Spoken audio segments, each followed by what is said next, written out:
الحمد لله رب العالمين والصلاة والسلام على سيد الأنبياء والمرسلين أما بعد فأعوذ بالله من الشيطان الرجيم بسم الله الرحمن الرحيم۔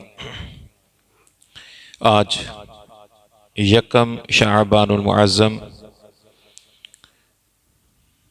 اور 31 جنوری 2025 ہے۔ یاد رکھیے گا شعبان المعظم ہجری مہینوں میں 8واں مہینہ ہے۔ ہجری کا مطلب جو ہم عام لوگ اسلامی سال جسے کہتے ہیں، اسلامی مہینے، تو یہ اسلامی سال کے 12 مہینوں میں سے 8واں مہینہ ہے۔ آج کی گفتگو میں اس مہینے کی اہمیت اور اس مہینے میں کیے جانے والے 5 اعمال کا ذکر کرنے کی کوشش کروں گا۔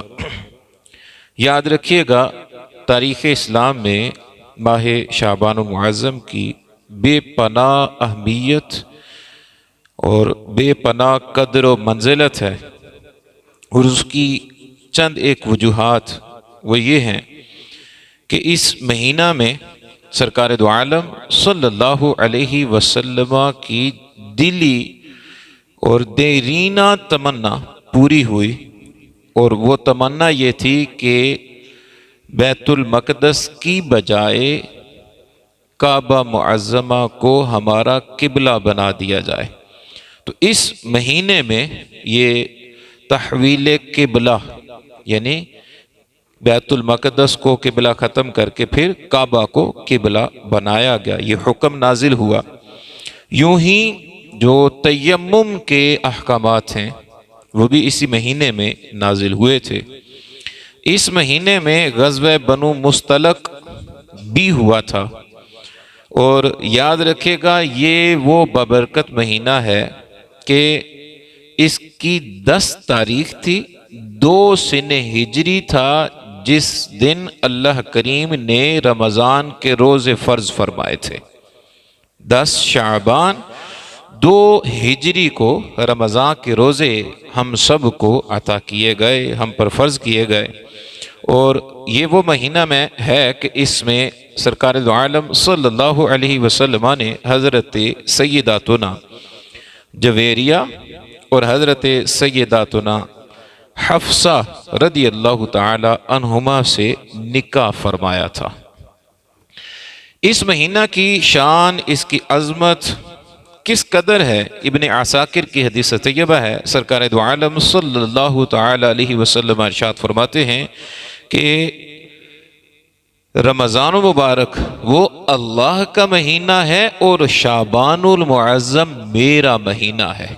حضور نے اسے اپنا مہینہ ارشاد فرمایا، اور پھر ارشاد فرمایا کہ اے لوگو یاد رکھو شعبان پاک کرنے والا ہے، یعنی شعبان ہمیں گناہوں سے پاک کرنے والا ہے، اور رمضان ہمارے گناہوں کو مٹانے والا مہینہ ہے۔ رمضان ہمارے گناہوں کو مٹانے والا مہینہ ہے۔ اس مہینے کی قدر و منزلت اتنی ہے کہ جتنی بیان کی جائے وہ کم ہوگی۔ یہی وجہ ہے کہ حضرت انس رضی اللہ تعالی عنہ سے مروی ہے کہ جب شعبان المعظم آتا تو صحابہ کرام جیسے ہی شعبان کا چاند نظر آ جاتا تو وہ چند اعمال میں جلدی کرنے کی کوشش کرتے تھے، اپنے کچھ اعمال میں اضافہ کر دیا کرتے تھے۔ فرمایا کہ صحابہ کرام جیسی چاند دیکھتے تو قرآن مجید برہان رشید کی تلاوت میں لگ جایا کرتے تھے۔ اب یہ نہیں ہے اس کا مطلب کہ پہلے تلاوت نہیں کرتے تھے اب تلاوت شروع کر لیا کرتے، نہیں، بلکہ پہلے بھی تلاوت کرتے تھے، لیکن جیسے ہی شعبان کا مہینہ شروع ہوتا صحابہ کرام اپنی تلاوت قرآن کو مزید بڑھا دیا کرتے تھے، تلاوت قرآن مجید کو مزید بڑھاتے۔ پھر ارشاد فرمایا کہ جو مسلمان ہیں وہ اپنے مال کی زکوٰۃ شعبان میں نکالنے کی کوشش کرتے تھے۔ لوگ اپنے اموال کی زکوٰۃ شعبان میں نکالنے کی کوشش ہوتی کہ شعبان میں زکوٰۃ ادا کر دی جائے۔ اس کی وجہ یہ ہے کہ شعبان میں زکوٰۃ ادا کر دیں گے، جتنے غریب مسکین کمزور لوگ ہیں ان کے پاس کچھ نہ کچھ مال آ جائے گا، اور اس کی برکت سے وہ رمضان کے روزوں کا اہتمام کرنے پر قادر ہو جائیں گے، رمضان کے روزے رکھنے ان کے لیے آسان ہو جائیں گے۔ اور پھر جو حکمران تھے ان کا انداز یہ ہوا کرتا تھا کہ حکمران قیدیوں کی لسٹیں طلب کر لیتے، دیکھتے جن پر حد قائم کرنے کا مسئلہ ہوتا، حد قائم کرنے والی ہوتی تو فوراً حد قائم کر دیتے، اور وہ لوگ کہ جن پر حد قائم نہیں ہوتی تھی وہ شعبان آتے ہی حکمران ان قیدیوں کو آزاد کر دیا کرتے تھے۔ اور جو تاجر حضرات تھے، جو بزنس مین لوگ تھے، ان کا انداز کیا تھا؟ وہ شعبان میں اپنے اموال کا حساب و کتاب لگاتے، کیا لینا ہے کیا دینا ہے، لین دین کے جتنے معاملات ہیں وہ سارے اپنے درست اور فائنلائز کرنے کی کوشش کرتے۔ اور اس کی وجہ یہ بیان کی گئی کہ وہ شعبان میں یہ کام اس لیے کرتے تھے کہ ہم لین دین کے جتنے معاملات ہیں، اپنے کاروباری معاملات شعبان میں ہی نمٹا دیں، تاکہ رمضان میں ہماری رمضان کے علاوہ کوئی اور مصروفیت نہ ہو، ہم رمضان میں بڑھ چڑھ کے ہم عبادت کرنے کی سعادت حاصل کر پائیں۔ دیکھا جائے تو ان میں سے چند ایک جو معاملات ہیں وہ ہمارے ہاں بھی ہیں، ہم بھی تلاوت قرآن مجید برہان رشید میں جو اس کی کثرت شروع کر لیتے ہیں، لیکن ہم شعبان میں نہیں، ہم رمضان میں یہ کام کرتے ہیں۔ اور لوگ اس وقت کے لوگ شعبان میں مال کی زکوٰۃ ادا کرنے کی کوشش کرتے، ہم بھی زکوٰۃ ادا کرتے ہیں لیکن شعبان نہیں، ہم رمضان میں یہ کام کرتے ہیں۔ اس ٹائم حکمران شعبان میں قیدیوں کی لسٹیں منگوا کر تو اس میں ان کو سارا فائنل کرنے کی کوشش کرتے تھے، جن کو آزاد کرنا چھوڑنا ان کو چھوڑ دیا، جن کو پر سزائیں نافذ کرنی ہے نافذ کر دیتے تھے۔ آج بھی ہوتا ہے، لیکن آج کیا ہوتا ہے، جیسے رمضان آتا ہے تب ہوتا ہے، یا عید الفطر پر جو قیدی ہیں ان کی سزاؤں میں کچھ تخفیف کی جاتی ہے یا ان کو چھوڑ دیا جاتا ہے۔ یوں ہی جو ہمارے بزنس مین ہیں، اس ٹائم کے بزنس مین وہ شعبان میں سارے اپنے کاروباری معاملات کو یوں سمیٹتے کہ ہم رمضان میں فارغ ہو کر یکسوئی کے ساتھ عبادت و ریاضت کر پائیں۔ آج ہمارے جو بزنس مین احباب ہیں وہ رمضان مبارک کو زکوٰۃ کا مہینہ قرار دیں گے، وہ رمضان میں اپنی ساری چیزیں فائنل کرنے کی کوشش کرتا ہے کہ نہیں عید سے پہلے ساری چیزیں نمٹا لو۔ تو یاد رکھیے جو ہمارے پرانے دور کے جو شروع کے مسلمان ہیں ان کے انداز یہ نہیں تھے، ان کے انداز ہمارے انداز جو ہے وہ یہ تھے کہ وہ شعبان میں یہ کام کرتے، شعبان میں ساری مصروفیات کو ختم کر لیتے، مکمل کر لیتے، اور پھر یکسو ہو کر ماہ رمضان میں عبادت و ریاضت میں مصروف ہو جایا کرتے تھے۔ تو ہمیں بھی کوشش کرنی چاہیے کہ ہم جس بھی زندگی کے شعبہ سے تعلق رکھتے ہیں، ہماری جو بھی مصروفیات ہیں، ہم اپنی مصروفیات اپنے کاموں کو اس کیلنڈر کے حساب سے ترتیب دیں اور شعبان میں یہ چیزیں فائنل کریں تاکہ رمضان میں ہم صحیح طریقے سے عبادت و ریاضت کرنے میں کامیاب ہو پائیں۔ شعبان المعظم کی یہ ایک اہمیت ہے۔ آج اس کے ساتھ شعبان میں جو اعمال کیے جاتے ہیں ان پر بھی بات کرنے کی کوشش کرتا ہوں۔ یاد رکھیے گا 5 طرح کے اعمال ہیں کہ جن کا مختلف احادیث روایات میں ذکر ملتا ہے کہ شعبان المعظم میں ان 5 کاموں کو زیادہ اہمیت دے کر کرنے کی کوشش کی جاتی تھی۔ اور وہ 5 اعمال کون سے ہیں، 5 کام کون سے ہیں؟ نمبر 1، شعبان کا چاند دیکھنے کا اہتمام کرنا، شعبان کا چاند دیکھنے کا اہتمام کرنا۔ یہ دارقطنی کی حدیث طیبہ ہے، سرکار دو عالم صلی اللہ علیہ وسلم کے حوالے سے یہ بات ملتی ہے کہ حضور شعبان کا چاند دیکھنے میں جتنی کوشش فرماتے اتنی کسی اور مہینے کی کوشش نہیں کیا کرتے تھے۔ آج ہمارے لیے سہولت ہے کہ رؤیت ہلال کمیٹی بنی ہوئی ہے، انہوں نے ہر مہینے پابندی سے ریگولر چاند دیکھ لینا ہے۔ شعبان کا بھی چاند انہوں نے دیکھا، اعلان کر دیا تھا آج 1 شعبان المعظم ہے۔ ہم وہ چاند کا تعین تو نہیں کر سکتے، وہ ایک محکمہ بنا ہوا وہ یہ سارا کام کر رہے ہیں، لیکن ہم یہ ضرور کر سکتے ہیں کہ شعبان کا چاند دیکھ کر ہم برکت کی دعا کر لیں۔ ہم اللہ کے حضور اپنی التجائیں، آرزویں، تمنائیں ہم وہ پیش کرنے کی کوشش کر لیں۔ پھر دوسرا عمل جو شعبان المعظم میں کیا جاتا تھا وہ ہے درود پاک کی کثرت۔ شعبان میں درود پاک کی کثرت کی جاتی تھی۔ غنیۃ الطالبین جلد 1 صفحہ 342 پر یہ روایت موجود ہے۔ فرمایا کہ ہوا شہر الصلاۃ علی النبی، فرمایا یہ جو شعبان ابھی یہ جو مہینہ شروع ہوا ہے یہ مہینہ شہر الصلاۃ ہے، یہ حضور کی بارگاہ میں درود شریف پیش کرنے کا مہینہ ہے۔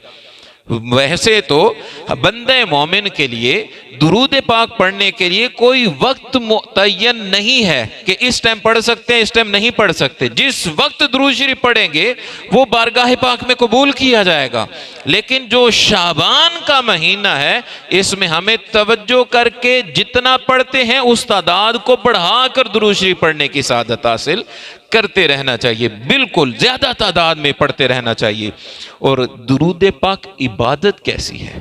درود پاک عبادت کیسی ہے؟ یہ قول البدیع میں یہ حدیث طیبہ موجود ہے۔ سرکار دو عالم صلی اللہ علیہ وسلم کا بڑا خوبصورت فرمان سنیے۔ حضور فرماتے ہیں کہ جو کوئی بندہ میرے حق کی تعظیم کرتے ہوئے، کہ میں نبی ہوں اور وہ میری تعظیم کرتے ہوئے کوئی بھی بندہ صرف ایک بار درود شریف پڑھے، صرف ایک بار درود شریف پڑھے، فرمایا جو میرے حق کی تعظیم کرتے ہوئے صرف ایک بار درود پاک پڑھے گا، اللہ تبارک و تعالیٰ اس سے ایک فرشتہ پیدا فرماتا ہے اور اس فرشتے کو حکم دیتا ہے کہ جس طرح اس بندے نے میرے نبی پر درود پڑھا ہے اسی طرح تو بھی تا قیامت اس کے لیے دعائے مغفرت کرتا چلا جا، تو بھی اس کے لیے دعائے مغفرت کر۔ اور دعائے مغفرت کا وقت کیا ہے؟ قیامت تک اس بندے کے لیے مغفرت کی دعا کرتا چلا جا۔ اب ذرا غور تو کیجئے، ہم درود شریف پڑھتے ہیں ایک بار نہیں متعدد بار پڑھتے ہیں۔ اگر اس مہینے میں ہم درود پاک کی کثرت اختیار کر لیں، اس کو کثیر تعداد میں پڑھنا شروع کر دیں، جتنی بار درود پاک پڑھتے چلے جائیں گے اتنے فرشتے پیدا ہوتے چلے جائیں گے اور تا قیامت ہمارے لیے مغفرت کی دعا کرتے چلے جائیں گے۔ یہ تب ہوگا جب ہم نیت کریں گے، ہم نیت کریں گے کہ یہ حدیث سن لی تو ہم جب درود پاک پڑھنے لگے تو نیت کر لیں کہ انشاءاللہ یہ میں درود پاک پڑھوں گا تو اللہ کریم قبول فرما کے اس کے صلے میں بدلے میں ایک فرشتہ پیدا فرمائے گا جو میرے لیے مغفرت کی دعا کرتا رہے گا۔ نیت کر کے پڑھتے چلے جائیں گے، اللہ تبارک و تعالیٰ فرشتوں کو پیدا کرتا چلا جائے گا۔ تیسرا عمل جو اس ماہ مبارک میں خصوصیت کے ساتھ کیا جاتا تھا وہ ہے تلاوت قرآن پاک۔ تلاوت قرآن پاک، بعض روایات میں تو یوں مضمون ملتا ہے کہ یہ جو شعبان المعظم ہم کہتے ہیں، بعض روایات میں ملتا ہے کہ یہ شعبان المعظم کا دوسرا نام شہر القرآن ہے، شہر القرآن۔ بلکہ ایک روایت کے بڑے خوبصورت سے الفاظ ہیں، اور وہ الفاظ کیا ہیں؟ فرمایا کہ شعبان نے اللہ پاک کی، اس مہینے نے شعبان نے اللہ پاک کی بارگاہ میں عرض کی کہ اے اللہ، مجھے تو نے 2 عظمت والے مہینوں کے درمیان رکھا ہے۔ 2 عظمت والے مہینے کون سے؟ رجب اور پھر رمضان۔ تو شعبان نے عرض کی کہ یا اللہ تو نے مجھے رجب اور شعبان 2 عظمت والے مہینوں کے بیچ میں رکھا ہے، رجب بھی عظیم ہے، رمضان بھی عظیم ہے، تو یا اللہ تو نے مجھے کیا عطا کیا ہے؟ تو اللہ تبارک و تعالیٰ نے ارشاد فرمایا کہ اے شعبان، میں نے تجھ میں تلاوت قرآن رکھ دی ہے، میں نے تجھ میں تلاوت قرآن رکھ دی ہے۔ یہی وجہ ہے کہ صحابہ کرام کا معمول تھا کہ جیسے ہی شعبان کا چاند نظر آتا صحابہ تلاوت قرآن مزید زیادہ کرنا شروع کر دیا کرتے تھے۔ ہم الحمدللہ تلاوت کرتے ہیں لیکن شعبان نہیں، ہم رمضان میں زیادہ تلاوت کرتے ہیں۔ اکثر آپ نے دیکھا ہوگا کہ جیسے ہی رمضان شریف کا چاند نظر آتا ہے تو مساجد کی رونقیں بڑھ جاتی ہیں۔ قرآن شریف کھولنے والے نہ صرف مساجد بلکہ اپنے گھروں میں بھی قرآن شریف کو کھولنے والے افراد زیادہ ہو جاتے ہیں۔ گھروں میں بھی قرآن شریف کھولا جاتا ہے یا مختلف ہم سافٹ ویئر یوز کر کے وہاں سے تلاوت قرآن سننے کی کوشش کرتے ہیں۔ یہ رمضان میں ہم کرتے ہیں، یاد رکھیے گا رمضان نہیں، صحابہ کرام شعبان میں ہی تلاوت قرآن کی کثرت شروع کر دیا کرتے تھے۔ تو ہمیں کوشش کرنی ہے، آج کی گفتگو سن رہے ہیں تو یہ نیت کیجئے کہ انشاءاللہ اس ماہ مبارک سے ہی تلاوت قرآن ہم زیادہ کرنے کی کوشش کریں گے۔ اگر نہیں کرتے تھے تو کم از کم اتنا تو کر سکتے ہیں کہ روزانہ ایک آیت ہم پڑھیں، اس کا ترجمہ پڑھیں اور اس کی مختصر سی تفسیر پڑھ لیں۔ اگر پڑھنا نہیں ہے تو آپ سن بھی سکتے ہیں قرآن پاک، پھر اس کا ترجمہ، پھر اس کی تفسیر۔ دعوت اسلامی کی ایک اپلیکیشن ہے صراط الجنان، وہ پلے سٹور اور اگر آئی فون یوزر ہیں تو وہاں ایپ سٹور سے بھی آپ ڈاؤن لوڈ کر سکتے ہیں۔ اس میں دونوں آپشن ہیں، پڑھنے کا بھی اور سننے کا آپشن بھی، قرآن ترجمہ تفسیر تینوں چیزیں سننے کا آپشن بھی موجود ہے۔ اب وہاں سے بھی اس کو ڈاؤن لوڈ کر کے یہ سعادت حاصل کر سکتے ہیں۔ چوتھا عمل جو شعبان المعظم میں اسلاف کیا کرتے تھے وہ تھا کثرت سے نفلی روزے رکھنا۔ ترمذی شریف کی یہ حدیث طیبہ ہے، سرکار دو عالم صلی اللہ علیہ وسلم کا یہ معمول مبارک ملتا ہے کہ رمضان کے علاوہ، رمضان کے روزے تو فرض ہیں، تو ان فرض روزوں کے علاوہ شعبان میں حضور کثرت سے روزے رکھا کرتے تھے۔ حضور کثرت سے روزے شعبان میں رکھا کرتے تھے، اور کتنے رکھتے تھے؟ چند دن شعبان کے چھوڑ کے باقی پورا مہینہ وہ روزوں میں گزار دیا کرتے تھے۔ بلکہ ایک اور جگہ حضور کی حدیث ہے کہ شعبان میں روزے زیادہ کیوں رکھنے چاہیے، یہ نفلی ہیں، یہ کیوں زیادہ رکھنے چاہیے؟ حضور فرماتے ہیں رمضان کی تعظیم کے لیے شعبان کے روزے رکھنا افضل ہے۔ رمضان کی تعظیم میں شعبان کے روزے رکھنا افضل ہے۔ آج اگر ذرا غور کریں نا، دیکھیں موسم بڑا پیارا، سردیوں کا موسم ہے، ٹھنڈے ٹھنڈے دن ہیں، چھوٹے چھوٹے دن، لمبی راتیں ہیں۔ اگر کوشش کریں تو ہم شعبان، یہ جو مہینہ شروع ہو گیا ہے، اس میں بھی روزے رکھنے کی سعادت حاصل کر سکتے ہیں۔ 1 رکھیں، 2 رکھیں، 5، 10، جتنے شروع میں ہو سکتا ہے۔ تھوڑی سی مشکل ہو کہ گھر کے 10 افراد ہیں، آپ اکیلے روزے دار ہیں، لیکن ہو سکتا ہے شروع میں مشکل ہو، پریشانی ہو، پرابلم آئے، لیکن تھوڑا سا آگے بڑھیں گے تو انشاءاللہ اس کی نورانیت، روحانیت آپ کو بھی نصیب ہوگی، اور آپ کے دیکھا دیکھی ہو سکتا ہے گھر کے باقی احباب بھی روزہ رکھنے کی سعادت حاصل کر لیں۔ تو ہیں ہی سردیاں، تھوڑی سی کوشش کی جائے تو یہ سعادت ہم یقیناً یہ سعادت حاصل کر پائیں گے۔ اور 5واں جو عمل ہے جو اسلاف اس مہینے میں کثرت سے کیا کرتے تھے وہ ہے استغفار کی کثرت اس مہینے میں کی جاتی تھی۔ حضور صلی اللہ علیہ وسلم کی حدیث طیبہ جامع صغیر میں موجود ہے۔ حضور ارشاد فرماتے ہیں کہ یہ وہ مہینہ ہے، شعبان المعظم، یہ وہ مہینہ ہے کہ جس سے لوگ غافل ہیں۔ حضور فرماتے ہیں یہ وہ مہینہ ہے، لوگ غافل ہیں، حالانکہ اس مہینے میں 2 بڑے بنیادی سے کام ہوتے ہیں۔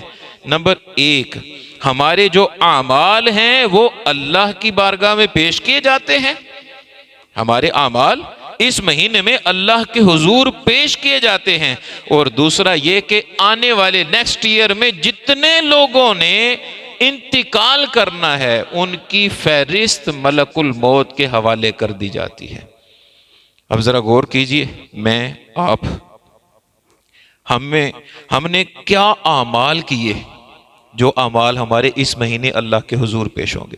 پچھلی پاسٹ لائف، پچھلی پوری جو زندگی ہے اس کو تھوڑا سا غور کریں، اس پر سوچیں کہ کیا میرے اعمال ایسے ہیں کہ جو میرے رب کے حضور پیش ہو سکے۔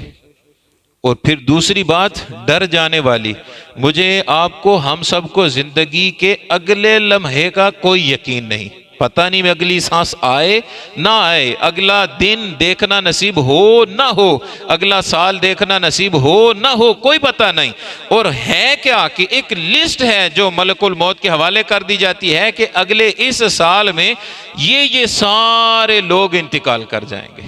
اس لسٹ میں پتہ نہیں میرا نام ہے یا نہیں ہے، تو موقع تو ہے، آج موقع ہے، میں کوشش کروں، تھوڑی سی ہمت کروں تو میں کیا کر سکتا ہوں؟ اللہ کو یاد کر سکتا ہوں، اللہ کو یاد کر سکتا ہوں۔ تو کیا کرنا ہے؟ جتنی لائف گزری ہے اس لائف کو دیکھیں، اگر گناہ ہی گناہ نظر آئیں، نیکیاں کم، گناہ زیادہ نظر آئیں، تو پھر ہمیں استغفار کرنا ہوگا۔ توبہ کرنی ہوگی، بار بار اللہ کے حضور ہاتھ اٹھا کے التجا کرنی ہوگی کہ یا اللہ میں ناتواں، جتنے گناہ ہو گئے کرم فرما میرے گناہوں کو معاف فرما دے، کرم فرما میرے گناہوں کو معاف فرما دے۔ تو کوشش کرنی چاہیے کہ یہ رمضان مبارک تشریف لا رہا ہے، اس سے پہلے ہم یہ چند ایک کام ضرور بے ضرور کر لیں کہ ہم استغفار کی کثرت کی سعادت حاصل کریں، نفلی روزے رکھیں، تلاوت قرآن پاک رکھیں، تلاوت قرآن پاک کرنے کی سعادت حاصل کریں۔ یہاں چند ایک چیزیں مزید آپ کے سامنے میں ڈسکس کرنے کی کوشش کروں گا۔ ہمارے یہاں عموماً جو یہ جتنی بھی تیاریاں ساری کی جاتی ہیں وہ رمضان میں کی جاتی ہیں۔ ہمارے یہاں جتنی تیاریاں کی جاتی ہیں رمضان میں، ہم نے زکوٰۃ نکالنی ہے تو رمضان مبارک میں حساب کتاب لگا رہے ہیں۔ ہم نے جتنی تیاری کرنی ہے رمضان کی، وہ گھریلو ساز و سامان جتنا بھی سامان ہے وہ ہم شعبان کے اینڈ میں جا کر کچھ انتظام کریں گے۔ ہم نے عید کی جتنی شاپنگ کرنی ہے تو ہم کوشش کریں گے ڈیلے ہو، ہم آخر پہ جا کر زیادہ وہ شاپنگ کرنے کی کوشش کریں گے، بلکہ چاند رات تو پوری رات شاپنگ کی نظر ہو جاتی۔ یہ اسلاف کا معمول نہیں ہے، یہ صحابہ کا، تابعین، تبع تابعین، اولیاء، پچھلے جتنے لوگ گزرے ان کا معمول ہی نہیں۔ ان کا معمول یہ تھا کہ وہ یہ سارے کام شعبان المعظم میں کمپلیٹ، یہ سارے کام شعبان میں کمپلیٹ کر کے رمضان میں صرف اللہ کی عبادت کرنی ہے، ایک ہی کام ہوتا تھا۔ کوشش فرمائیں کہ جو یہ بھی آج یکم شعبان ہے، اسی مہینے میں اپنے سارے معاملات کو سمیٹیں تاکہ اچھے طریقے سے رمضان میں اللہ کے حضور ہم عبادت کے لیے حاضر ہو پائیں۔ اللہ عمل کی توفیق عطا فرمائے۔ وما علیہ الا البلاغ۔